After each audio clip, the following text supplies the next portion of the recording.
We're sorry we can't talk to you again. Not loaded. No, you're not. You're not loaded.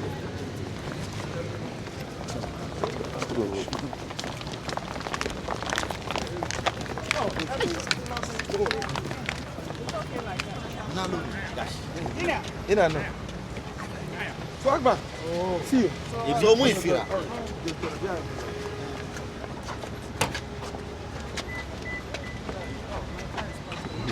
Allora ba? Come ci pensi allora man, già li ammanata. Okay.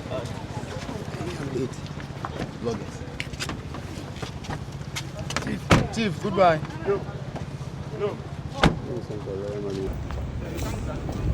We're sorry we can't talk to you again.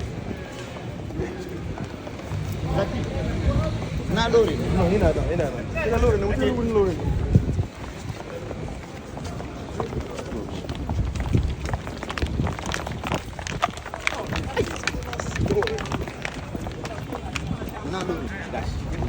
Ina. Swag back.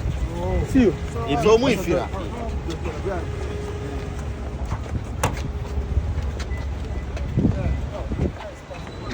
Allora ba? Come ci pensi allora man, già li ammanata.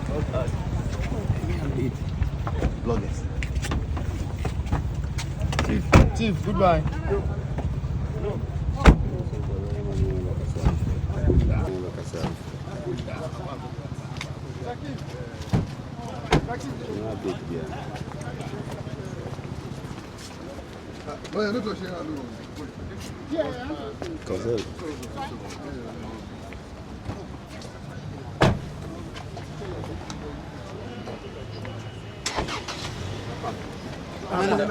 Commander, Abby. Commander, Any little brief. oh, am I joining to the 9th? So, 9th. yeah, 9th, yeah, somebody. Yeah, that's what it is. They keep changing things. So, they brought a new charge sheet and all those shenanigans. So, it's been transferred to another court. Commander, So, on the 9th. Commander, today we are going to witness the 2026 budget reading. What are your expectations? We'll wait and listen. Essentially, as a youth leader, what I'm interested in is what package the government has for the youth. What happened yesterday was quite terrible. It shows the desperation as far as jobs are concerned in this country. And for a government that promised one job, 3 shifts, 3 people, and it's not working, I think that what happened yesterday is quite an eyesore. And our sincere condolences go to the bereaved families, those who are injured. We wish them, well. But we have a real problem in this country, a real problem. And I hope that the budget will begin to address some of those challenges. Over the period, I have been consistent with the issues of, employment and jobs for young people. And yesterday we saw the zenith of it, that there's desperation in young people. And I think that it's a serious national security threat, that young people are really, desperate for jobs.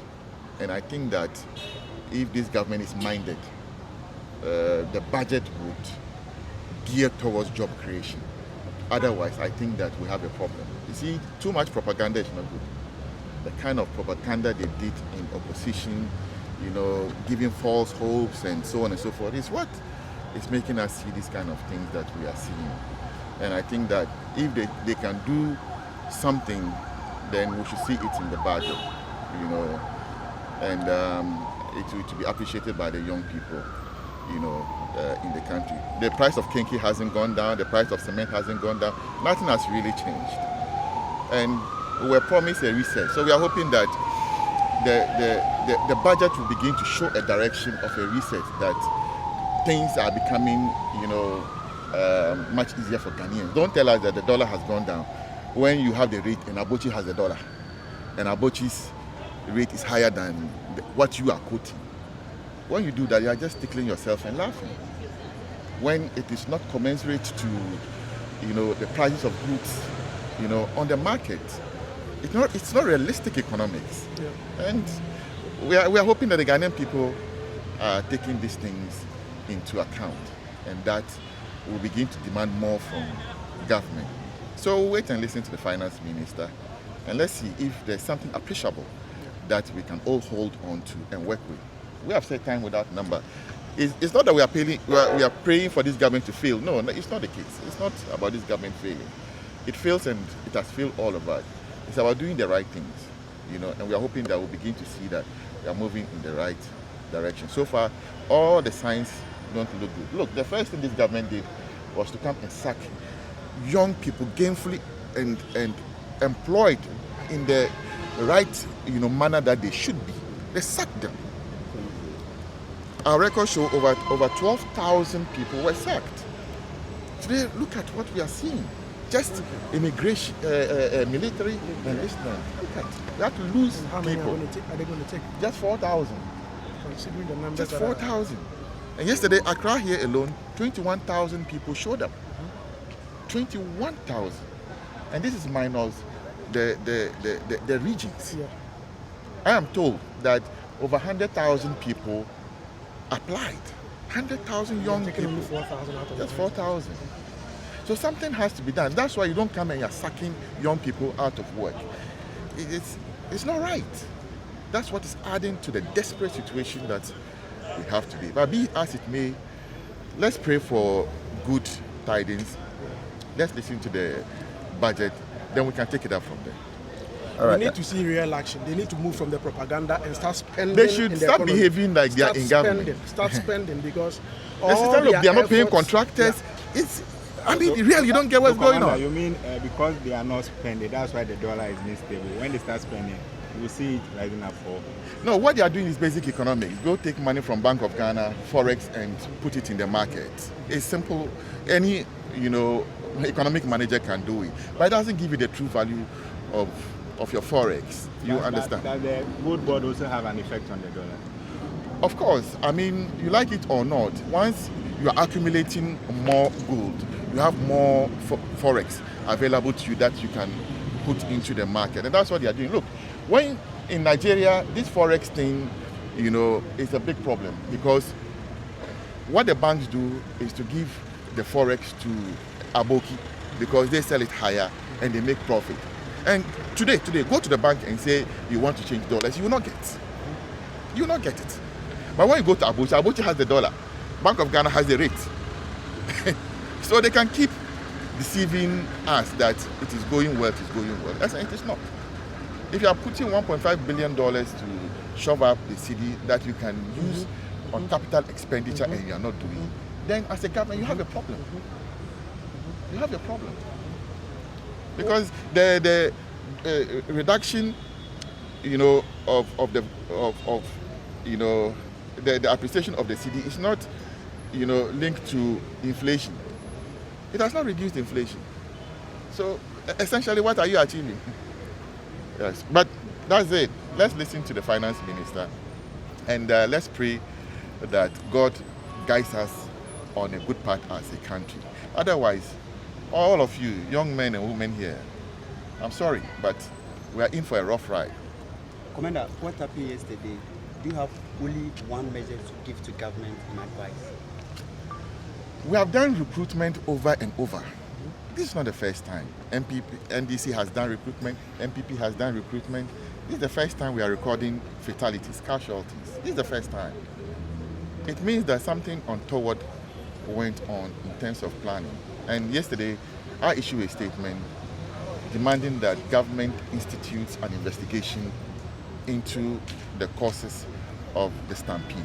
We have to unravel it so that we are able to forestall same from happening again.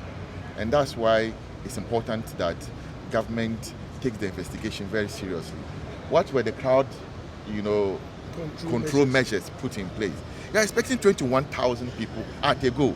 I mean, the LWAC, we all know that its capacity is not 21,000. Greater Accra is 40,000.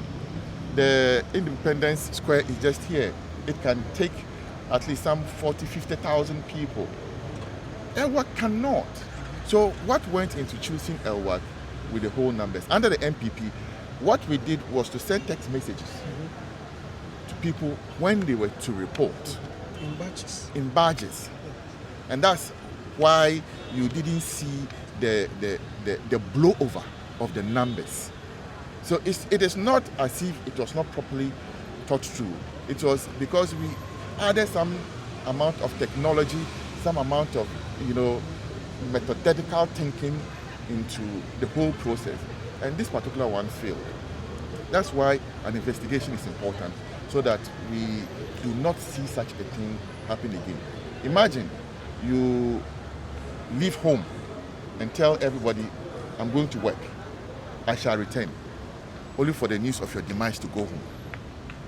That shouldn't be the story of the Ghanaian youth. It shouldn't be. And I weep in my inner, depths that this is what we had to see. The country that we are all proud of, Ghana. And it really saddens me as a young person. I am. Okay. Please, what's your comment on Chamawun to me, how his account being frozen so far? You can't use his account to do anything that you need to do. Well, be as it may, these cases, we do not have a problem with the state holding people to account. I've said that time without number. What we have issues with is political persecution. When you introduce politics into it, to the extent that they are doing their work, no problem. But where chairman doesn't do anything, they come and take him, go and throw him into, cells and leave him there. These are the things that we cry. If it's part of the process, why not? Fair enough. Chairman Wontumi would defend himself. He would have his day in court, and we'll take it out from there. If they don't find anything untoward, that he's allegedly, being put on him that he's done, they will unfreeze everything that they have frozen. They can't take it away from him. So be it as it may, fair enough, we'll go through the process. But the political persecution is what that has become one too many. Look, yesterday they gave Professor 60 million Ghana bill, Wontumi 25 million, SCB 800 million bail in this country. Yeah. That's the new Ghana we are dealing with. And that's why when John Dramani Mahama, His Excellency the President, was going to remove the CJ, we said, no, don't do that. If you do that, you subsume the judiciary, you cripple it, you suppress it. And that's what we are seeing today. That essentially the executive has subsumed the judiciary. And it's sad to watch in Ghana. The court is the only place that we all have that when you have an issue, whether you are rich or not, you can go and seek redress and seek justice. If today it is left in the hands of politicians to use for their political football, then we are in for deep trouble. All right. Deep trouble. All right. Thank you very much. But I want to do the amount.